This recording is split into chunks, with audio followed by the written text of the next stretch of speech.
Mr. Bowman is to look at that. We'll be at 6 o'clock. We'll go ahead and start this meeting. First item on the agenda, consider approving the minutes held from the June 12th. I'd make a motion we approve those minutes. Second. Motion made, second. All in favor? Next item up is the sewer budget. That time of year again, and we have Boyd here and Doug to help us navigate through that budget. And Boyd, I'm gonna hand the floor over to you. Okay. So I think last year we just went down line item by line item. Do you want to do the same thing this year? Whatever makes you comfortable, sir. So the first item is an increase of $5,000 for the superintendent's salary. Going down through clerical pay, reflects a 2% increase from last year. Weekend labor and summer labor, we kept the same as last year. As you can see this year, we're going to be probably just under what we budgeted last year, so we kept that the same. Employee benefits, we indicated that it reflects an increase from the pay increase as well as health insurance. Telephone, we increased by $1,300 from last year, and that's because one of the things we did this past year is we didn't have, the alarms were not working on the pump station that had been working for a little while. So we're not mandated to do it, but it's really a good idea to have high-level alarms and low alarms so you don't burn pumps out or discharge, and get into issues with DEP. So that was one of the big things I wanted to get done this past year, and those just finished up. So we'll have some additional costs for that alarming, to provide alarms to me if there's an issue with either of those remote pump stations. Electricity, we've continued to drop that over the years. I think when Doug and I first started working on this in 2015, I think it was high 40s. I think originally, right. And we pump at night when we can. When we pump at night, we get that energy savings. We get the demand charge. If we pump off peak, we don't get hit with the demand charge. So usually in the dry months, June, July, August, September, sometimes December and January, we can actually save about $1,200 a month on that by doing that. So we've been able to kind of creep that down over time, and we've been, at Doug's suggestion, I think it's a good one, is we've been kind of ranging, as you can see from the numbers, historically about 36,000 over the last couple of years, but we haven't dared to drop it way down there because obviously the power costs fluctuate depending on how much rain we get. If we get a lot of rain, if we get a rainy year, our power costs are going to go up. So we both felt comfortable dropping that down to 38,000, and it probably won't change from that going forward much, other than increases from CMP rates. So the water did not change at all. Sewer plant maintenance, last year we had new flooring and some other things we were trying to do in the building. So we did drop that down a little bit because we got that work done. Sewer system upgrades and maintenance, we brought that back to the 2017, 2018 level of 56,000. And basically, wherever we see savings in these other line items, generally, we try to put them back into the system. So even though that's a less number than last year, we'll put as much as we can back into the system to The other thing, I just want to interrupt on Yeah. that.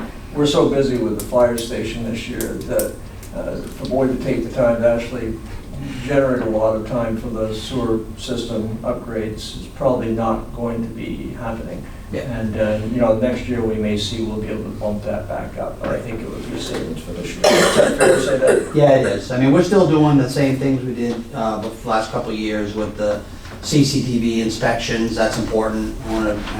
Every 5 years, I want to have a rotating schedule. So every 5 years, we've cut completely through the system so we can see any of the deficiencies that we need repair on and mark them in our GIS mapping for future work. So I see doing that, and there's some other things that I've listed here we can go over in a minute.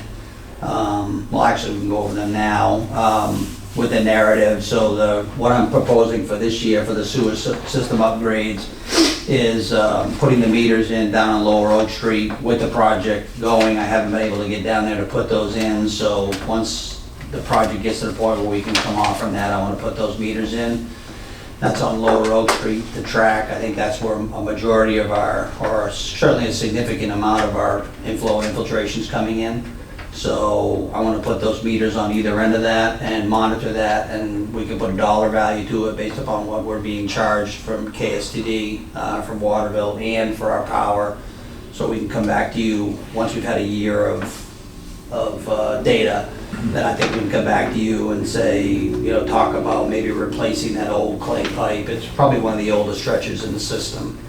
And I know, based upon what I've seen for numbers from the metering we've done in other areas on further away from that, that it's a large contributor. So I want to put a dollar value to it for you so that we can proceed in a logical manner is how we're going to deal with that. So that'll be next year. We'll put that in this summer. Third year of the cleaning and CCTV inspection. That's been very helpful. We found a collapsed pipe that we repaired this year on Oak Street. You probably saw that, the cut in the pavement. That was directly attributed to what the inspections that we're doing. So we're not only looking for inflow and infiltration, but we're also finding deficient areas that we need to improve on. So it's a good thing. Flushing and cleaning the grease on between the Fairfield Street and the main pump station. We did that a couple years ago, and a lot of contributions from grease could coming from residential, could be coming from, you know, maybe some issues with some of the tanks or whatever that for grease interceptors. But we're seeing a lot of grease down at the plant, and what happens, the way that operates is that line, when we did it a few years ago, I've got a video of it, the line was probably 3/4 full of what looked like Crisco grease. So I figured every 2 or 3 years, we want to flush that and clean that out until we can, you know, work through some type of grease reduction program with the residents and the restaurants and anybody else that might be putting grease into the system. It's problematic from a maintenance standpoint. I've gotten a shower before because of it. It gets in and plugs our valves, and then you gotta go and clean them, and so. Do residences really contribute a lot of grease? You wouldn't think of, I know restaurants do, or they're apt to. Potentially, yeah. I mean, definitely the majority would be from restaurants, things like that, but I've inspected some people's services that have been dumping their bacon grease down for years, just because that's what they always did, and their lines are almost, some of them, a few of them, like on Sawtell, one of them I went into was almost completely full of grease. So I think numbers-wise, probably not as much the residents, but they're, you know, it's probably an education thing that, you know, let it solidify, put it in the garbage, don't dump it down, because you're not only causing a problem for us on this end, but you're also probably causing more of a problem for yourself that you're going to have to deal with when your line gets plugged. So I think that'd be an educational thing that we'll probably work through at some point. Restaurants have to have grease traps. Correct. Right? Is that a state law? Or? I think it is a plumbing code law, I believe, but we mandate it in our ordinance as well. So. And all of them do, to my knowledge. They all have grease traps, but they need to be pumped continuously, and that's where it's hard. I mean, they're busy doing their thing, you know, and we don't get a lot. We're supposed to get paperwork back indicating that it's been pumped out, and pretty much the school's the only one that sends that to us, and has been that way for a long time. So that's something Gary and I had talked about a few years ago, but it's, you know, it's like anything else. People in here and talking with them, and yeah, and not getting into a brawl over it. Right, we don't want to get, it's more of, and again, I think if we take it as approach of, as a collaborative effort, instead of you must do this, I'd rather do that. It's just the way I operate. So I think we could sit down with them. There are some pros to them doing it. You know, obviously their own sewer service, if stuff gets through their grease trap and gets into their service line, it's probably going to plug them up before it affects us. Although if you get a little bit of leakage in a lot of different places, it can negatively affect us down the road. So. Okay. Some cost in there for Waterville Sewer District assisting us with the air release valve cleaning. Basically, that's confined space entry, and they help me with that. Kept a line item in there for sewer manhole covers, any that need to be replaced, we'll do that once the project gets done here. If we've got time this summer, we'll probably hit some of those, if not next spring. Fiberglass spot repairs, I kept the $10,000 item in there just for any of the areas that we can do a quick, small spot repair. You don't have to excavate, you could do it internally. We did a couple of those, 3 of them last year. And it's a way that we can cut off some inflow and infiltration without having to dig up the whole pipe, and they can do like a 3 or 4 or 10-foot stretch.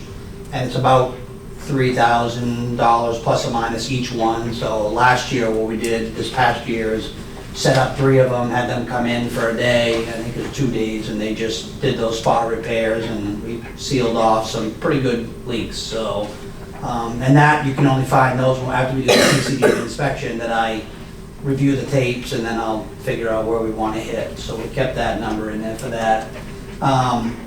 Lower Oak Street slip line, I carried that through from last year. We didn't get a chance to do that this past year. And that's basically under the railroad tracks where there's no services.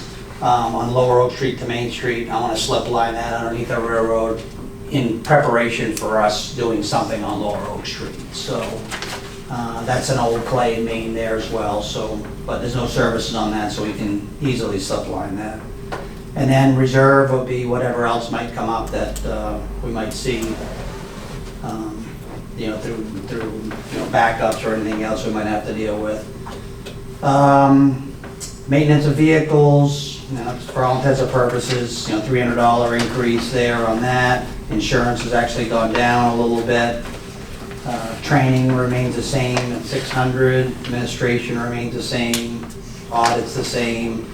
$700 increase in the GIS mapping, and that was to get 5 different people to access the GIS mapping. So I'm hoping not only to use it for the sewer, but I'm also hoping, eventually that other town departments can utilize the same GIS mapping I'm already using for very little cost. And the rest of it stays the same, KMD and then the web roads. On the second page, heating fuel, that's gone down a little bit. Gas and oil, it's gone up a little bit. That'll end up going up a little bit just for more use. I've been using my personal vehicle quite a bit over the last several years, and really shouldn't be doing that. I should be using the town vehicle when I'm out and about working for the, working on town projects or whatever. So that's what that expenditure relates to. So why are you using your personal vehicle? Well, We changed that. yeah. Is that town truck not working right, which where I was really getting? It's working, it just, Old? No, it's a Chevy S10. yeah, it works fine. It's, my truck was a little more comfortable maybe, my personal truck, so I could probably put a little more stuff in there than I could the town truck, but the town truck is, what, 2009 9, I think? or 7? Yeah, something along that. It works fine. It's got 76,000. I'm using that now, and I really should be using that. I used it when I was out in the roads, but generally if I had to go somewhere, I just use my personal vehicle. But Gary and I had to talk about that this last year, and so I'm starting to use that truck again. So. Could we put a tonneau cover on it so you can carry more stuff around? No, I'm just trying to think out of the box. Well, we're actually gonna, I might put a toolbox in the back. It's pretty stripped down, so there's not a lot of room in the cab, so you can't really put anything in there. Not that I need a tremendous amount of tools, but you do have stuff that you end up carrying with you. The problem is, it's a 2-wheel drive or 4-cylinder truck, and to use it for a commercial application like what he's trying to use, you can't put anything in the body. I mean, one of the guys leaned up against the hood and actually dented it, so it's not a very rugged vehicle. So, we bought it very inexpensively, I think, when we purchased it. And, and it's wheels, but the winter time it's a handful, and it's just not a 4-wheel drive pickup truck. Yeah. It's not really set up for what he should be having, but we're gonna make that happen for a while. Yep. And, Yep.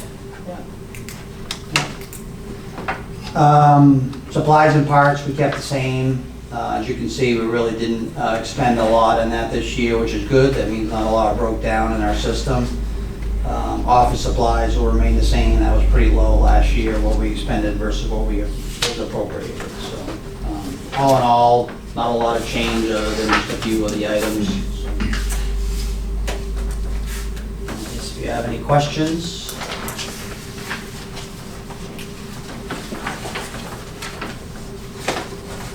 Based on all these numbers, the budget went down 0.5%. If you want to talk about the revenue side of it a little bit, or if you just want to wait on that? Well, I can. Well, you have a sheet that, with information on on the revenue side. Looks like this right here.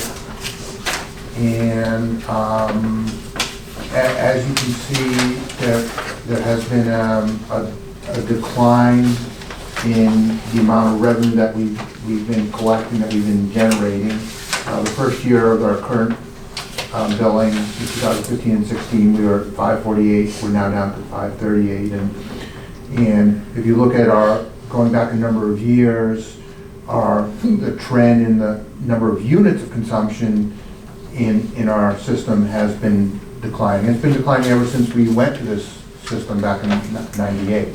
And so it does, over time, at any rate, the revenue is declining. And there's a number of reasons for that. Can you guys figure out the sheet? You see what we're talking about here?